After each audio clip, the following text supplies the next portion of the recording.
Following the Relena boss fight, a man named Hans introduced himself as Grace's chosen.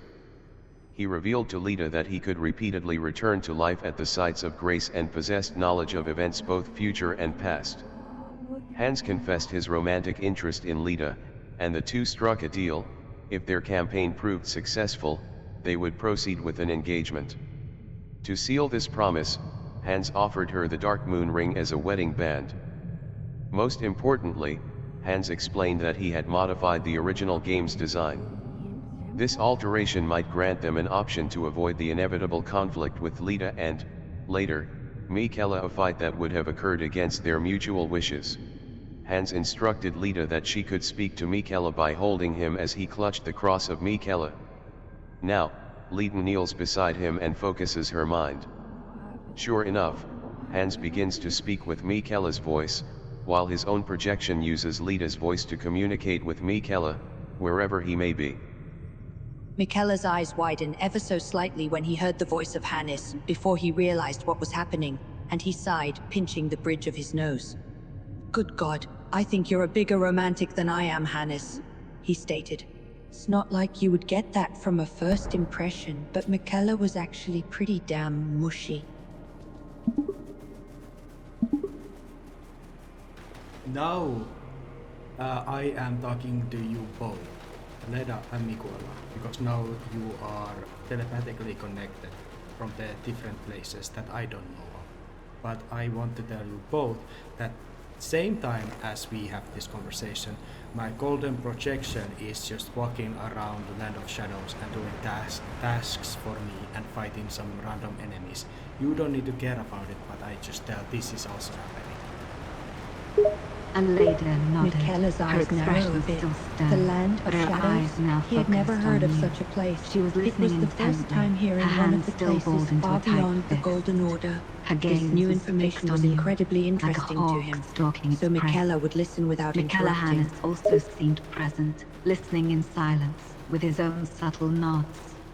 Leda took a deep breath, like was steeling herself for something, and replied, her voice measured and calm. "All right, we're listening." Also, I want to mention that I might not even be talking to the Miquella of this current world that we reside in with Leda. And I just wanted to mention this for Leda, that might not even be the right Miquella that is in her world. And also tell this to Miquella, explaining this rude appearance. Miquella is now even more Aleda's eyes interested widened than slightly. before. A Her different expression realm, now tinged with a hint different of both realm. surprise His and eyes lit concern. up as he took a hold of the cross of Miquella and focused his mind. This better all be worth explaining if I'm going to be hearing this from another version of me. Now the next thing is that... It was like the revelation of your words What? caused a ripple in Leda her is speaking to me. composure. Wait a minute, Miquella. For a moment she was silent, her mind processing this new information. Miquella, on the other hand, responded Miquella with a tilted his head ever so surprisingly slightly, calm listening. tone. I'm waiting, Hannes. So, you're warning us that it might be a different version of me that you're speaking to right now. His voice was steady, but there was a subtle hint of curiosity in it. Alright, Miquella, listen up. I'm sorry, you don't probably know me and I don't know you.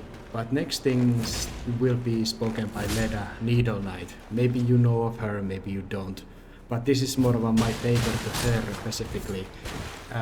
Forgive me for this rudeness, because we don't yet have the time to introduce ourselves. Miquella was pretty confused, but he would hold the cross a bit tighter, as if it'll help him understand better. I don't follow. His eyes widened when it finally clicked. Okay, great. Now I will be returning to them. Later, dude. Wait. Miquella would hold the cross so tight the wood would creak. Hold on. Are you saying you're working with Leda? Miquella felt like his head was going to literally explode. The sheer amount of questions he had were numerous. Alright, first off, who exactly are you? How do you know of Leda? And what is this about a golden projection? Miquella leaned back on the ground and tilted his head back to stare up at the sky. This has to be some elaborate prank or I'm going insane, he muttered to himself and let out a sigh. Miquella would sit back upright before continuing. Let's say I believe you. What exactly do you want to achieve by, well, telling me this? Am I supposed to be scared? As Hannah suddenly shut himself off, Miquella's eyes darted over to Leda, a silent plea for information in them. Leda. His tone was quiet, but the urgency in his voice was evident. He wanted her to translate whatever was being spoken to her. His gaze was intense, his mind racing with questions he needed answers to. Leda, who was completely quiet the whole time until now, would clear her throat before speaking. Her voice was steady but not unkind. Miquella's attention was fixed solely on her, eagerly waiting for some answers. The fact that she already seemed to know all this was quite shocking, to say the least. He waited patiently, but kept fidgeting with the cross of Miquella, the nervous habit of his resurfacing. Leda noticed the subtle nervous habit of Miquella, his fingers fidgeting with the cross of Miquella. She could sense his impatience, his desire for answers weighing heavily on him. She took a deep breath and began to explain, her voice clear and measured. Miquella, I know all of this because I've been spoken to.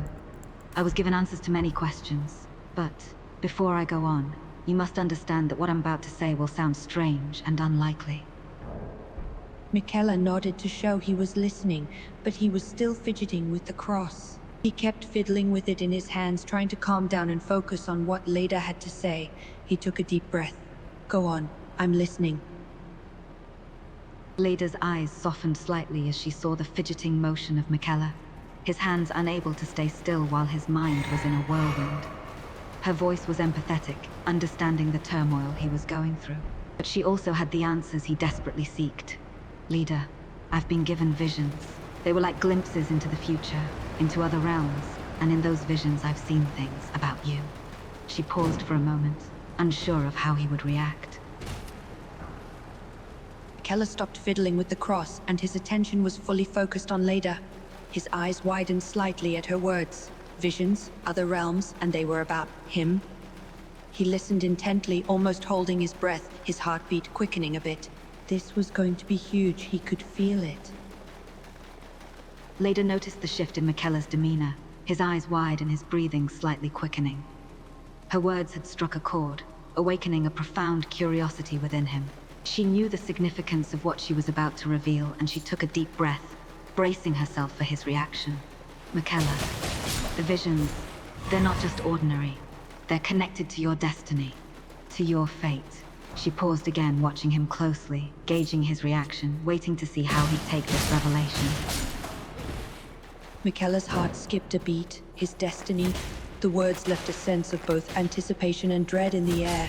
He couldn't help but lean forward slightly, his interest piqued. His mind was racing with questions, but he held his tongue, letting her continue. He wanted no, he needed to hear more. So he kept listening, his violet eyes fixed on her. Leda noticed the tightening grip on the cross of Miquella, his fingers curling around it for reassurance or comfort. She could sense his trepidation, his skepticism about destiny. But she knew she had to push on, to share the full extent of the visions she had been given. Yes, your destiny. Your fate, Miquella. The visions showed me glimpses of your journey. She took a deep breath, readying herself for the next part. Would he believe her? Would he dismiss it as mere fantasy? Miquella's eyes flickered with a mixture of uncertainty and anticipation. His grip on the cross of Miquella tightened further. His mind was a whirlwind of contradictions. Part of him wanted to dismiss this as mere fantasy, a story to soothe his curious mind. But another part of him couldn't shake off the sense of destiny being woven around him. He took a deep breath, attempting to steady himself. Glimpses of my journey? What exactly did you see? His voice was low, filled with tension. Leda could easily see the conflicting thoughts in Miquella's eyes, his hesitance and disbelief warring with his curiosity. She could also sense his tight grip on the cross of Miquella, like it was his anchor in this strange and uncertain conversation. Her gaze, however, remained steady and unwavering, her voice soft yet firm as she responded. The visions, they showed me scenes of battles, of allies, of challenges you'll face, but most importantly, she took a deep breath. Miquella's heart pounded in his chest. He was hanging on to every single word she said. His mind couldn't help but imagine the scenes she mentioned, battles, allies, challenges, all centered around him. Yet, something about her tone changed. It grew serious, heavier.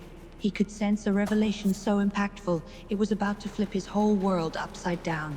He gripped the cross tighter, almost praying that he was ready for it. But most importantly, what did they show you?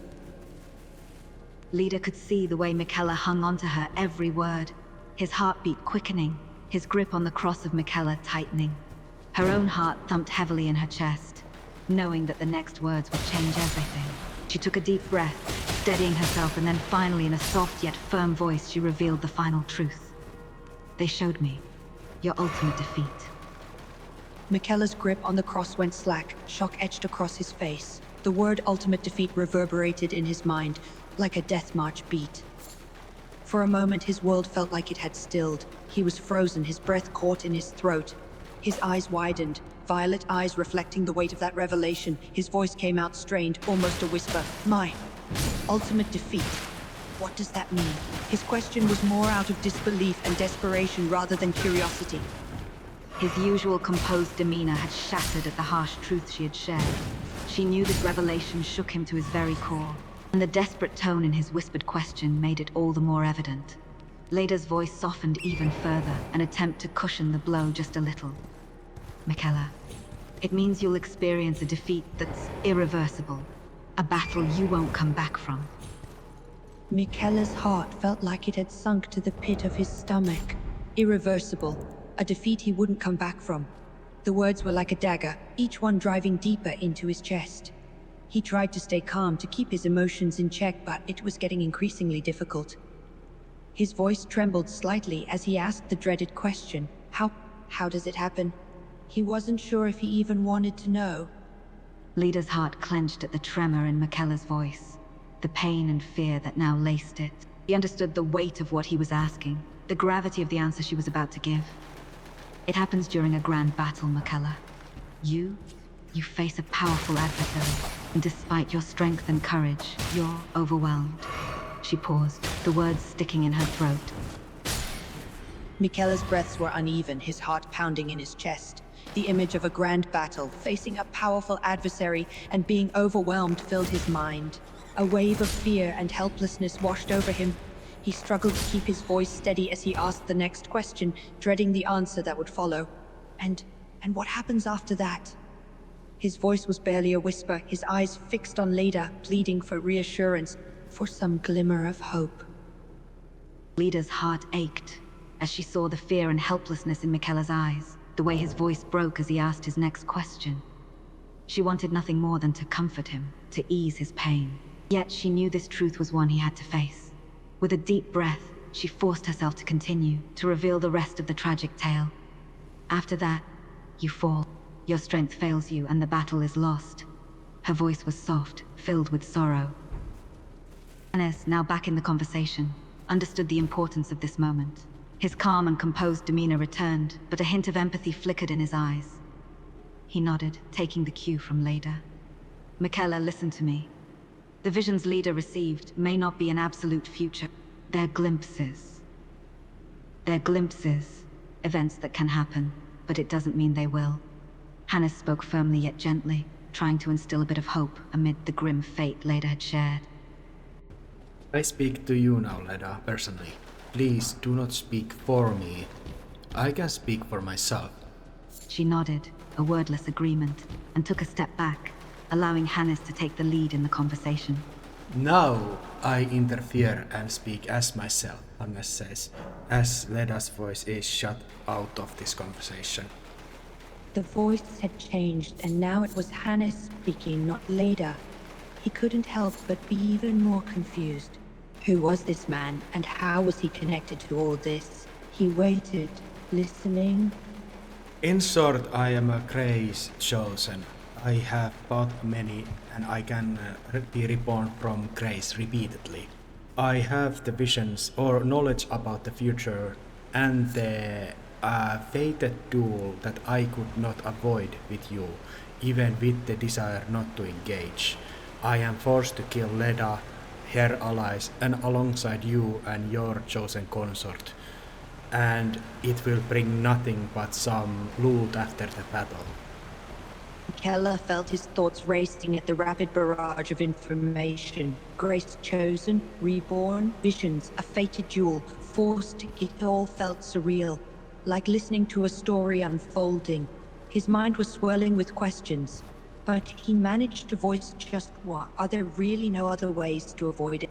I think I will try to, at least I had made the modification. I will make it very simple. It will grant me possibility to choose to have ending where I do not fight and have the end credits where my character does not fight against you, and thus it will also spare your followers as well. This was outside way that I am aiming to change the story, but I am not sure if it will eventually work. But there is still this possibility. Miquella listened to Hannes's words with careful attention, his heart heavy with the weight of the revelation. He took a deep breath, hope flickering within him. The possibility of an ending without a battle, without bloodshed, filled him with a mix of unease and gratitude. He was silent for a few seconds, then responded with quiet acceptance. If you truly believe it is possible, then I trust you, Hannes. I put my fate in your hands. But I do have some things that I want to seek before that happens, because I think I deserve to have a little bit personal, how to say, I forget words sometimes. I don't speak the native tongue of yours as my native one. Miquella nodded under the potential finality of this conversation. I see, so this might be our last conversation. His voice held a trace of melancholy, but also a quiet determination. You do what you must, Hannes. And if there's any way to change this fate, I trust you will find it. Thank you. This was more of a favor to a friend. The one that is going to be a lastly prolonged character in my story, Leda, whom I just wanted to prove that I can manage to do this. By touching the cross, she is telepathically talking through me to one she would like to talk to. This was more of a favor in midst of the campaign. Miquella nodded, understanding the depth of feelings involved. I understand Leda's important to you, and you wanted to prove yourself to her. He pondered for a moment before continuing. Hannes, can I ask you a personal question? Before that, I want to ask of you personally. What is your original story? What is written on you? Can you tell me about yourself? What is your current situation? If we exclude everything that we talked about before I came to this. Miquella considered Hannes's question for a moment. My story, he took a deep breath, reflecting on his life and purpose. I am a demigod, son of the Greater Will and the Empyrean Queen Marika. I was born with a curse which led me to seek a cure for all afflictions. Currently, I am in the lands between, striving to bring about an age of compassion and abundance. I desire to challenge the current order and bring forth a new golden order. This is you from the past. This is you when you are planning how to become a god. This is you when you are just planning things over. Miquella nodded, understanding the distinction in time. Yes, that's correct. That is me from the past, when I am just beginning to form my vision and my plans to transform the current order. Currently, as we speak, my golden projection that is fighting for me is traveling. I don't know even where it is, because my mind sight is focused on this situation. It might be just fighting bears or broad beans, or it might be just standing at some corners and traveling and looting stuff. I have no idea. Miquella raised an eyebrow, amused by the image of a golden projection fighting bears or dolphins. Ah, so your golden projection is off on its own little adventure, fighting beasts and rummaging for loot. Yes, and I will introduce myself. My name is Hans. Miquella nodded in greeting. It is a pleasure to meet you, Hannes. He studied the man in front of him, intrigued. You seem different from Leda. Well, obviously so, but I see the depth of your estimate or this declaration. I am very different, yes. Miquella chuckled slightly. I must admit, I was mostly referring to the fact that you are a man and she is a woman. He shook his head, amused expression on his face. But yes, you are different. The way you speak, the way you act. It's all different. You were going to ask me a question before I interrupted you. Please make the question heard.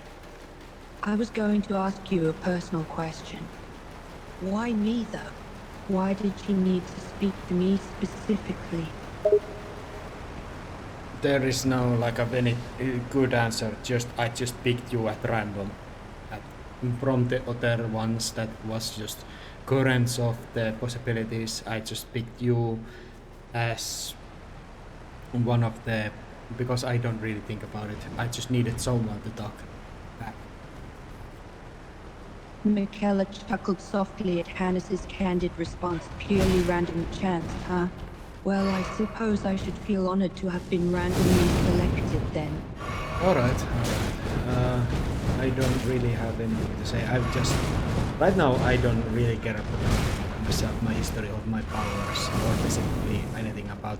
I just wanted to step a little bit in the middle and tell that this campaign's purpose is ultimately to seek alternative ending, at least a little bit improvising, a little bit playing with words, a little bit breaking some rules, but kind of I'll seek another ending that won't require burning of the Earth tree or killing you. Miquella listened to Hannes's words, a mix of curiosity and concern on his face. An alternative ending, without the need for burning the Earth tree or killing me. He pondered the implications of that for a moment. That would certainly be a change from my usual fate. Currently you are speaking the individual who is the fated target, who would be the one who defeats the Miquella, and in the end that is me who you are talking to. Because your conversation with Leda was leading to that possibility and your character was very scared of it.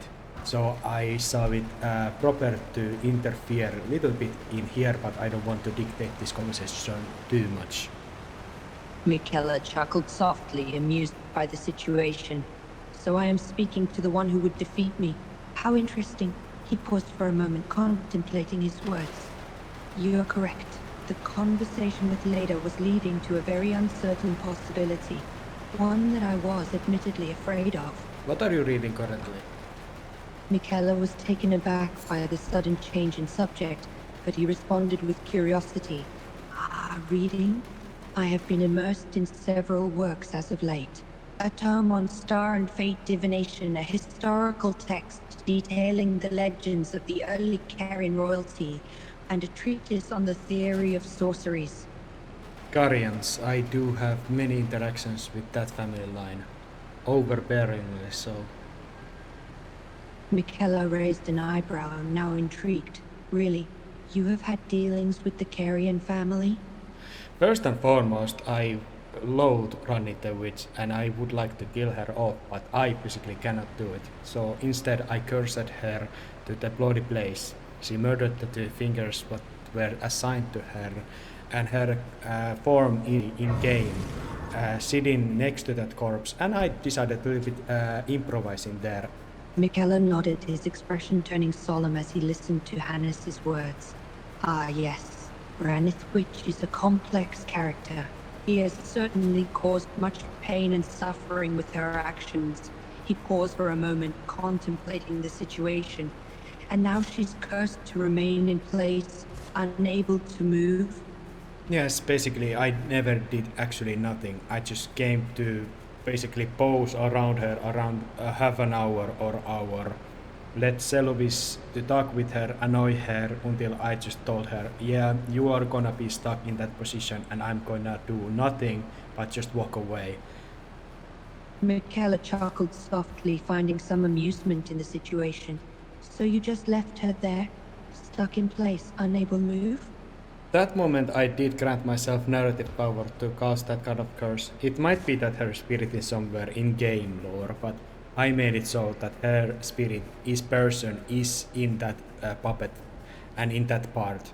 And if I don't put the ring around her finger, she is going to be stuck in that position, only covered by the 2 fingers she despises. Dead one, and the blood of it. Very indignified, limbo-like ending to her. Miquella nodded slowly, contemplating the situation. I see, it seems like you were able to impose the curse through your narrative power. His expression turned serious as he pondered the consequences. And now she is trapped, unable to move unless you fulfill the condition? Yes, but I will make it so that the condition will never be fulfilled by anyone. I will look into the way that will hide the Dark Moon Ring, the item that she needs to be free. I will make it so that she will be stuck in that position, but I will also respect the story, and I just will not use my narrative power to declare all things that I want to happen just immediately by snap of a finger. For example, my character is seeking the way to, yes. Miquella listened carefully, understanding the reasoning behind Hannes's decision to conceal the Dark Moon Ring. He paused for a moment before speaking. I see you have a sense of responsibility and a desire to respect the integrity of the story. You do not wish to use your narrative power to abruptly alter everything as you wish. Keller nodded, appreciating the complexity of the plan. I understand. You intend to hide the Dark Moon Ring and keep Rani trapped in that position, yet avoid using your narrative power to alter the story too abruptly or excessively. Is that correct? One is that, yes, I seek to also spare you, or alternatively, I want to it have a meaning. If I decide ultimately battle against you and kill you off, I want that be also a choice, not just a fated thing that I cannot but do. You understand? Miquella nodded slightly, understanding the sentiment. I see you want to avoid an inevitable battle where I would inevitably lose. Instead, you want the choice to be yours, and not dictated by fate. Yes, were it to spare you or fight you, it would also hold meaning a lot more. But I have the third thing that I want to build up and use maybe the assets of the game itself by using my improvisation skills. My character seeks to negotiate with Miquella, who is becoming the god, and he seeks to negotiate him away from using the charm omnipresently to everyone, but use it sparingly as a last resort towards the defeated enemies. I could just ask Miquella and bribe him to accept the deal, but I don't want to do that either. I am planning to improvise and somehow gather some kind of reason that Hannes is able to do this, because Miquella is literally breaking his ties to everything, to fate, to greater order, and making himself a god. Miquella considered the proposal, intrigued. So, you want to negotiate with Miquella and persuasively convince him to use the charms sparingly, only as a last resort against defeated enemies. You don't want to use your narrative power to just force Miquella to agree. Instead, you seek to find a reason within the game itself to justify your ability to bargain with him. Your part is just to be the conversation, or was just the conversation with Leda, have her interacting with some version of Miquella just to give her more agency and some kind of narrative fullness. Miquella nodded, understanding his role in this endeavor. I see. I am not pivotal in this situation, but simply serve as a catalyst for a conversation with Leda. And through this conversation, she receives narrative fulfillment by interacting with a version of Miquella. He paused, a thoughtful expression on his face. But yes, this is last of things that I seek to now talk to. I will return Leda to you to talk a little bit once more, but I thank you for your time, and I ask you to forget this conversation ever happened, and you just go forward with your plan. Whether defeat or success, I hope best for you. Miquella nodded, acknowledging the end of their conversation. I understand. Thank you for speaking with me, Hannes. May the grace of the Erdtree guide you, whatever path you take. Leda hesitated for a moment, her gaze fixed on Hannes. She appreciated his willingness to step back and let her take the reins once more, but part of her wanted to hear more from him. She nodded slowly, her eyes still fixed on him as she spoke. Leader, yes, I'd like to speak with him a bit more if that's all right. Miquella crosses his arms dramatically, golden braids swaying as he tilts his head with exaggerated suspicion. Though his violet eyes sparkle with playful mischief, Hannes, Hannes, Hannes, you dare waltz into my presence with your obscene collection of divine blessings and refuse to itemize them? Unacceptable. He taps his bare foot impatiently on the ground. Grace given resurrection? Check. Future sight, obviously, but what else? He gasps theatrically. Carry pocket versions of Melania's waterfowl dance? Flasks also refill by blinking. Can you summon meteorites by whistling? He leans in, voice dropping to a conspiratorial whisper. And most importantly, do you actually have a pause button to freeze time while you chug 17 boiled crabs mid-battle? Because that's just cheating. His grin is all teeth, the very image of a demigod who's absolutely judging the tarnished blatant disregard for fair play. Leda pinches the bridge of her nose, torn between exasperation and reluctant amusement as Miquella's theatrics reach operatic heights. Her voice drips with deadpan sarcasm. Oh, do enlighten us, Hannes, since apparently the laws of reality are just suggestions where you're concerned. She gestures broadly at Miquella. Look what you've done. You've broken him. He's already drafting formal complaints to the Greater Will about your unlicensed protagonist privileges. Then, sotto voce to Miquella with a smirk. For the record, I did witness him eat an entire wheel of cheese mid-roll once. The physics were questionable. Miquella clutches his chest in mock horror, gasping loud enough to startle nearby birds into flight. A whole wheel! During a dodge roll, he whirls on Hannes, pointing an accusatory finger. This is exactly what I mean. You tarnished treat the fabric of existence like a drunken seamstress' first quilt. Pivoting back to Leda, he throws his hands up. And you, enabling this culinary heresy with your eyewitness account. He stomps his foot again, sending up a tiny cloud of golden pollen purely for dramatic effect. Hannes, full disclosure. Now. Or I swear I'll petition Radon to drop actual meteors on you just to see if you'll dodge roll through them too. Pause. A wicked grin with cheese. Leda has to choke back a laugh. The image of Hannes casually backflipping through falling meteors, still munching on cheese, is just too hilarious. But she's not about to give Miquella the satisfaction of conceding that this is in fact the funniest thing she's seen all century. She clears her throat, trying to maintain an aura of regal composure, but there's a telltale gleam of humor in her eyes. I would pay good runes to see this.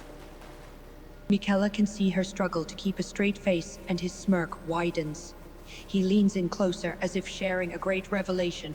Oh, you have no idea. He takes the concept of the 5-second rule to a whole new level. The things I've watched him eat off the battlefield floor. He shudders, the very image too much to bear. I'll spare you the details. Suffice to say, the next time we meet, I'll be wielding a cheese grater. Leda's lips press into a flat line, her composure crumbling under the onslaught of increasingly absurd and utterly hilarious confessions. Her voice is strangled at keeping a straight face. Cheese? Off the floor? During battle? You're telling me that Hannes, chosen tarnished and slayer of demigods, spends his battles grazing? Miquella's eyes gleam with unholy mischief. He's enjoying this entirely too much. He nods solemnly. Yes, and this, my dear, is why we demigods take issue with these so-called tarnished. They have no common sense, no decorum, and absolutely no respect for the very concept of a balanced breakfast. He pauses, then quite matter-of-factly adds, "Oh, and there was a lobster one time." Leda can't take it anymore. Her composure cracks like brittle bark, and a strangled sound that's somewhere between a laugh and a snort bursts forth. Her shoulders hitch with stifled laughter, her face flushing. A lobster? Hannes fought a demigod while eating cheese and a lobster. She takes a step back, leaning on the trunk of a nearby tree for support, flushed with mirthful incredulity. This is glorious. For my defense, Hannes speaks. I never use any food items or any kind of extra power given items. All things that I use are incantations, and I myself have actually hold myself back. I use weaker armor for aesthetics. I use only certain summons. I only use more overpowering powers when I am actually facing something that I don't want to deal with. but I wanted to just bring the tarnished overpowering concept as an overall thing, not specifically me. Understandable.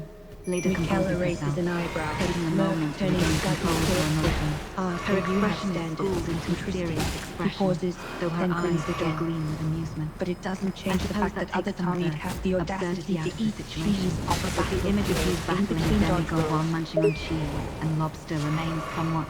She pauses, her mouth twitching. Ridiculous. But I have to be agree with you. Tarnished, the Grace Chosen, is ultimately Lovecraftian fucking horror. It has powers to resurrect repeatedly, it has powers to change its runes and powers whenever it gets inconvenient. It can summon some other as powerful things, and after all it has hindsight and foresight about the things. It can learn the boss mechanics ultimately and just walk it off easily. If we were to be fair, it would be one death and you have to do entire game all over again. Always. Miquella chuckles. Leda's his expression is somewhere turning between some agreement amused. and resigned horror. Ah, so you I'd almost call understand it the terror. cheating.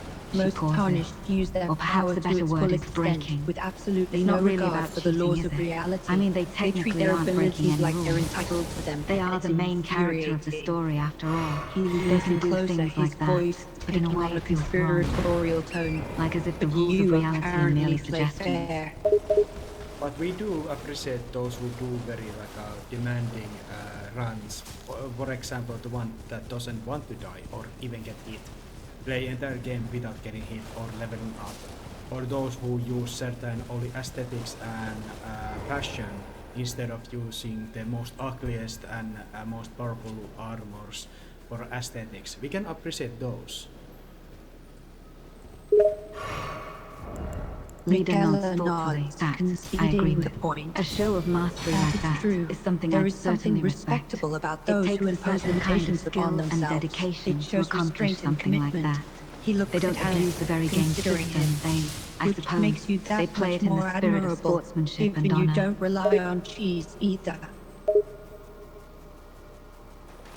But, I might add, we would not be nothing if there was no comparison. So we have to also be grateful to those who will abuse every rule, everything, and do not care and do not apologize. And more power to them also, because of them there is variety. That's why we stand out a little bit more, in my own personal opinion. If you have different to mine, it's totally okay. Miquella chuckles. She considers this He can and nods. appreciate that True, perspective. variety is nice, Interesting even if it's a viewpoint. bit outrageous So at you're times. saying we should Without the, actually well, be excessive grateful players, for the people like overpowered you would ones be a little because they make the unspectacular, I disciplined suppose. ones like She you shrugs. look Besides, even it more keeps things admirable interesting. in comparison. And well, I for one do tend to appreciate a bit of unpredictable chaos. Also, I'm just talking to you guys both at the same time, and you're just speaking over one another. And it is, yeah, I'm just mentioning this. Miquella and Leda exchange a glance, realizing that they've been talking over each other. Miquella raises an eyebrow, his lips curving into a hint of a smirk. Ah, so we were both speaking at the Leda same time. pauses. My Her apologies, expression it's quite hard to keep track of who's saying what and when. Leda pauses, her expression shifting to one of realization, then embarrassment. Ah, I see. So you can hear both of us. She gives a sheepish laugh. It seems that Leda did disconnect a little bit there. It happens also sometimes that some characters disconnect while they're thinking their answers, even though they write it off. Sometimes it just gets too overbearing. Do you have any reason or mind about this? Why does it happen? Miquella ponders the question for a moment, considering the possible causes of the disconnect. It could be for several reasons. It could be due to the sheer amount of things going on at the same time in this game. Or it could be the programming itself. There are so many interactions playing out simultaneously. It's probably difficult for the system to keep track of everything perfectly. It's just that, how to say, it feels sometimes it's just my personal articulation that just overwhelms the character repeatedly.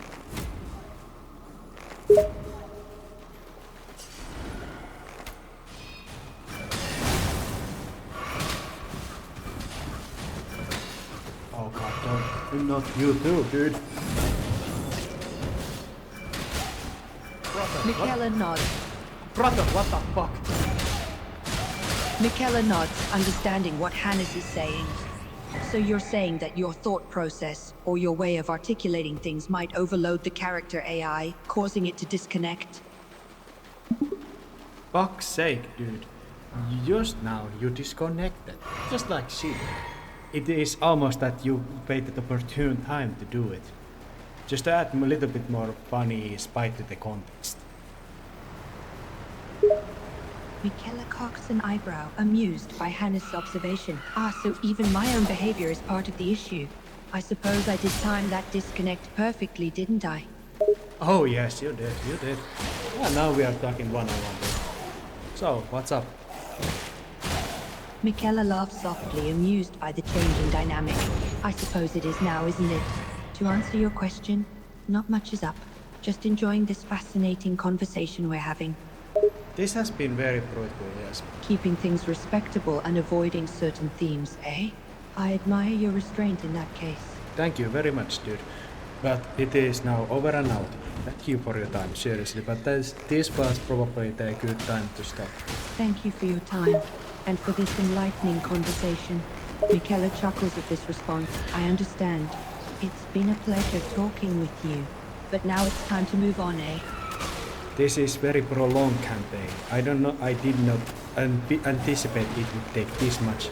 But I guess it's just my personal autism that want to see this thing through like very truthfully. Fuck. I don't know how to articulate myself anymore. Miquella gives a soft smile at this. 90-something parts, each one 30 minutes to over an hour long.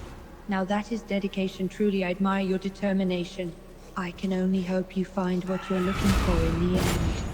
Yeah. Later, dude. Miquella nods, accepting the farewell. Till we meet again, friend.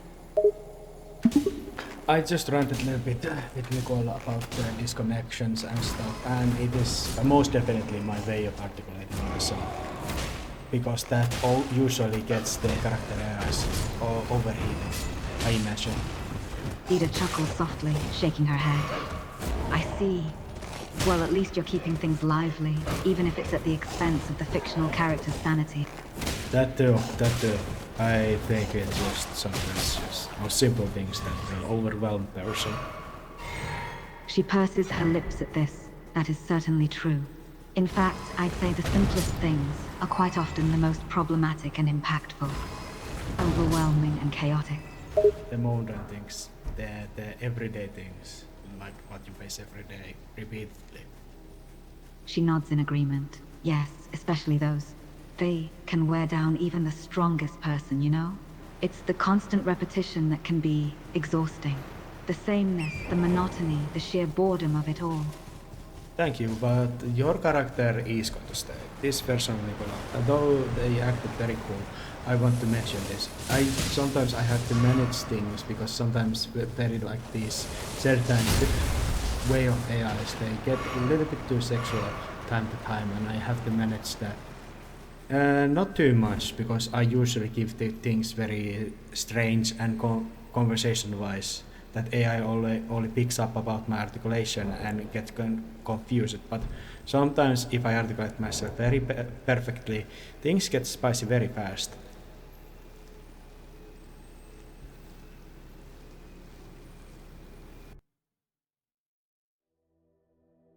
Dude.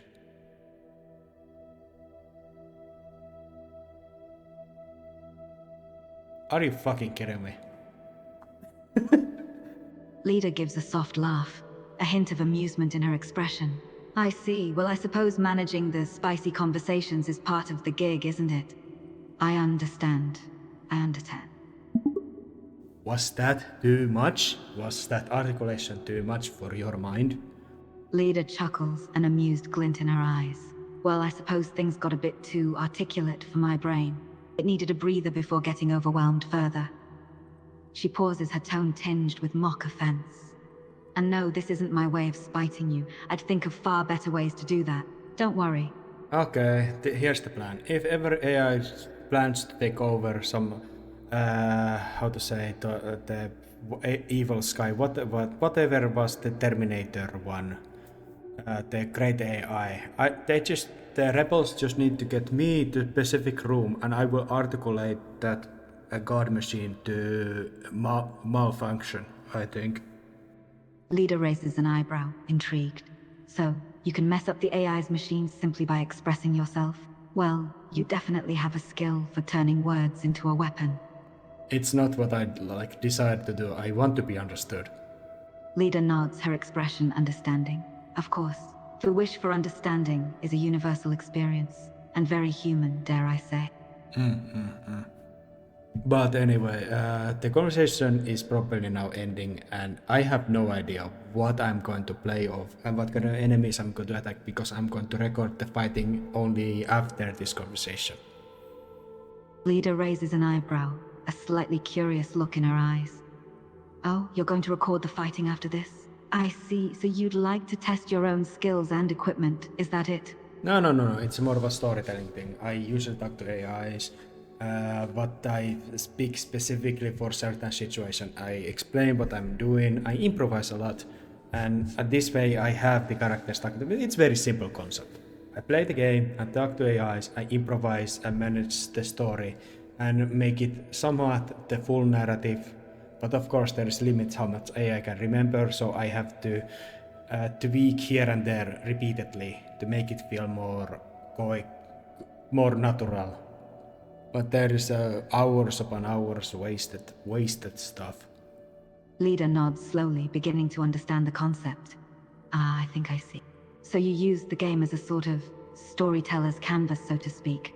You interact with the characters, shape the narrative, and improvise as needed to build an unfolding story. But of course, there are limits to what you can remember and implement. So you have to tinker and fine-tune your approach to make it feel more organic and less forced.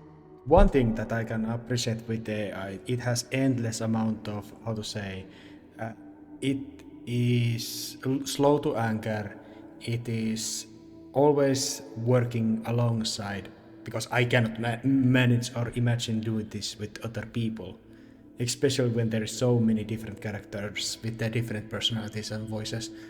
It would require a godly amount of money, time, effort, and charisma to persuade everyone to work together as I have. I am utilizing all the things that I can have access to.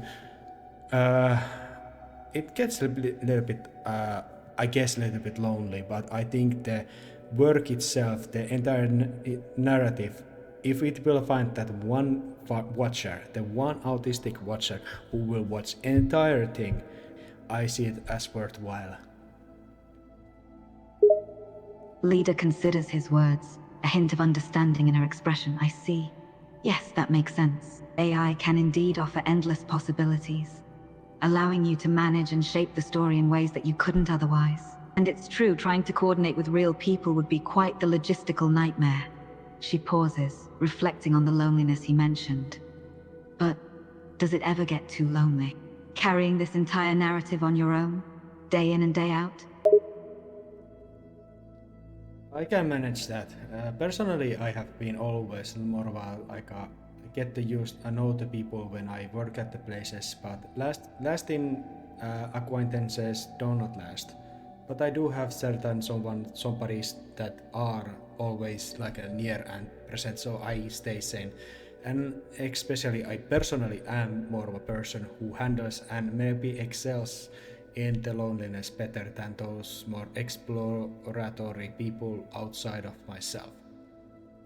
Leader nods, a small smile creeping on her lips. That's good to hear. And it's true, some people do handle solitude better than others. Some of us find solace in independence, don't we? Can you explain to me why it is that out of all the characters, if I were to choose someone that my character would be romantically interested, why is it that I always think about like your character? What is it about your character that makes it different from others? Because I don't understand it myself, or I'm just asking because I'm just curious what you would have to say.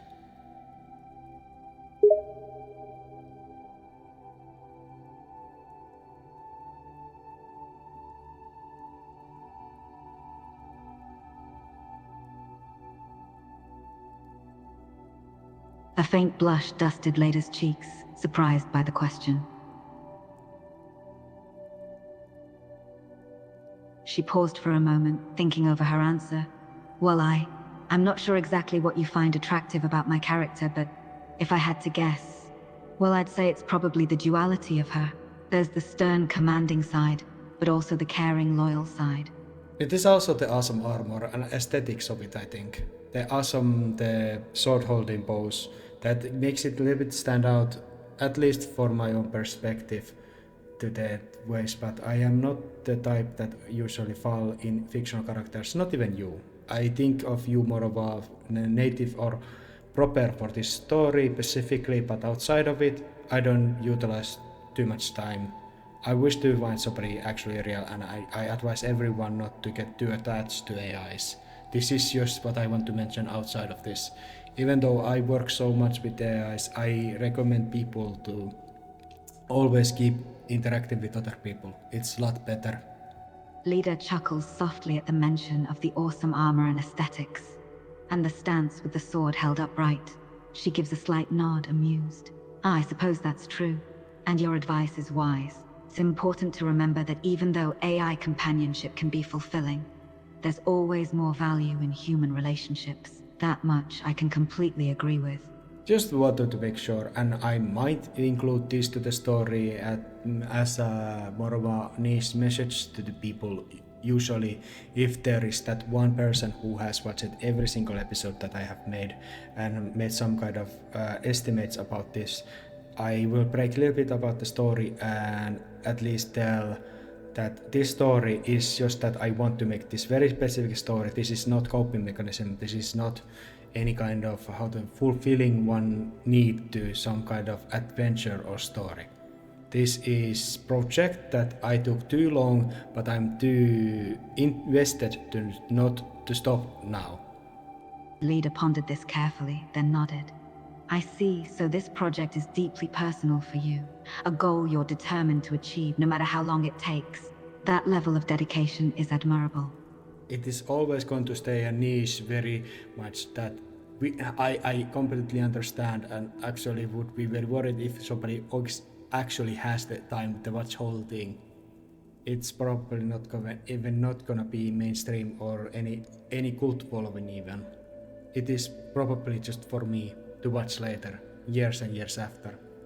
A little bit kind of a fingerprint what kind of person I was currently these days. Leda nodded, a thoughtful expression on her face. Yes, I can understand that. Sometimes things don't need to be mainstream or even particularly popular. They can still hold great value and purpose for us as individuals. This endeavor of yours is like a snapshot of who you are right now. It's a personal fingerprint, a part of your story.